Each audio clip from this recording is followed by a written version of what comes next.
حضرت امیر المؤمنین ایدہ اللہ تعالی فرماتے ہیں، گزشتہ خطبہ 3 جولائی 2009 میں نے حضرت عیسیٰ علیہ السلام کے حوالے سے لفظ رفع اور اس کے معانی کا ذکر کیا تھا، اور یہ کہ حضرت مسیح موعود علیہ السلام نے جو ان آیات کی تفسیر فرمائی ہے جن میں حضرت عیسیٰ علیہ السلام کے تعلق میں رافعک الیہ یا بل رفعہ اللہ الیہ کا ذکر آتا ہے، اس کا خدا تعالیٰ کی قدوسیت کو قائم رکھتے ہوئے حقیقی مطلب کیا ہے۔ اس مضمون کو آگے چلاتے ہوئے میں آج یہ بیان کروں گا کہ کیا حضرت عیسیٰ علیہ السلام کے علاوہ بھی قرآن کریم میں کسی نبی کے بارے میں اس قسم کی یا اس سے ملتے جلتے الفاظ کا ذکر ملتا ہے جس سے اس نبی کے بارے میں بھی مع جسم عنصری آسمان پر جانے کے واقعہ کو منطبق کیا جا سکتا ہو۔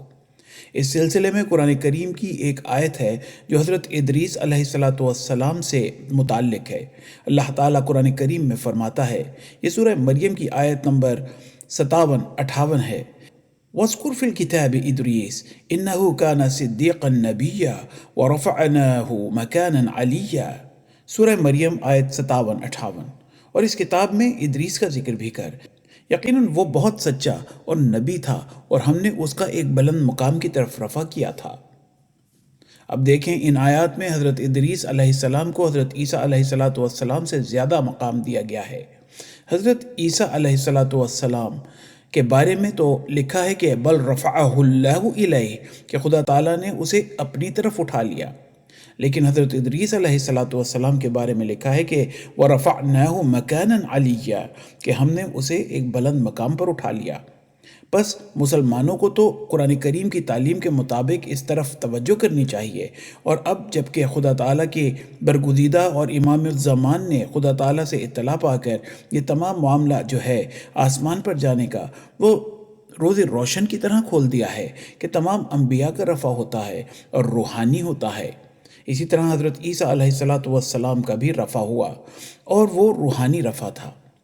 اور یہ جو قرآن کریم میں حضرت عیسیٰ علیہ السلام کے رفع کا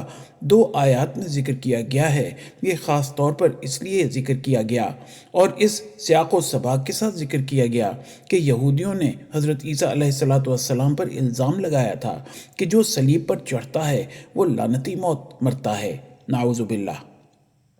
اس الزام سے حضرت عیسیٰ علیہ السلام کو بری کرنے کے لیے قرآن کریم میں یہ فرمایا کہ وہ صلیب پر نہیں مرے بلکہ اللہ تعالیٰ نے قدرتی موت دی اور اس کی طرف رفع ہوا۔ حوالہ خطبہ جمعہ 10 جولائی 2009۔